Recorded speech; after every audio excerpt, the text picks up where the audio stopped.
BNP যখন ক্ষমতায় ছিল, আপনারা গুগলে সার্চ দিয়ে দেখেন, তখন এই বাংলাদেশ দুর্নীতিতে চ্যাম্পিয়ন হয়েছিল।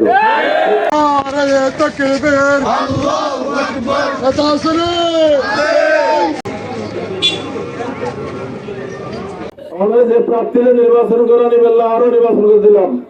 আর তো মনে থাকে হলো শাহফদ্দিয়ার যেদিন কমিটি আগস্ট শাহজাহান চৌধুরী নির্বাচন গঠন করা হচ্ছে, বেগুন আয়োজন দিকে আসছিলাম সাইক্লোন সেন্টার কমিটি ভোটটা আরো করছিলাম। আর ভোট পেতে মানুষের অধিকার। এখন অনরাল্লাহ ভোট দিলে খুব বাধা, কিন্তু অনরাল্লাহ লোকের রাজধানী করলে মন্ত্রের বাধা। এবার তো গণতান্ত্রিক আচরণ নয়।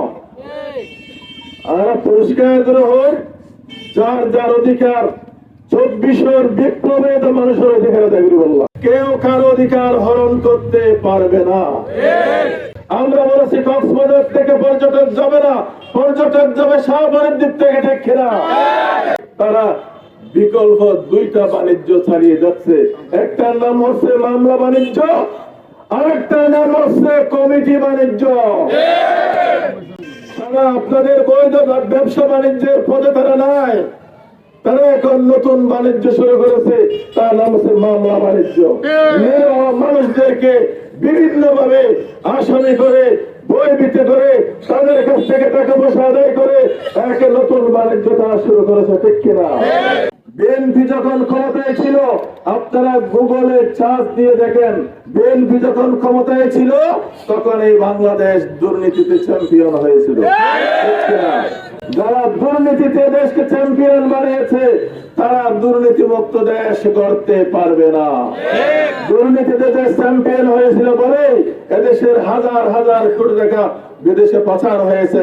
আমার দেশের গরিবরা গরিব হয়ে গেছে, আমাদের ভাগ্যের কোনো বদল হয় নাই।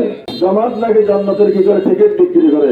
আমি মনে করছিলাম ছোট হাটের নেতা হয়তো একটু রসিকতা করার জন্য এটা বলে, কিন্তু যখন দেখলাম সেটা ওয়ার্ডের নেতাও বলে, উপজেলার নেতাও বলে, এমপি সাহেব বলে, একেবারে চেয়ারপারসন পর্যন্ত বলে, তখন বুঝতে পারলাম আসলে ঘটনা ওটাই হয়েছে।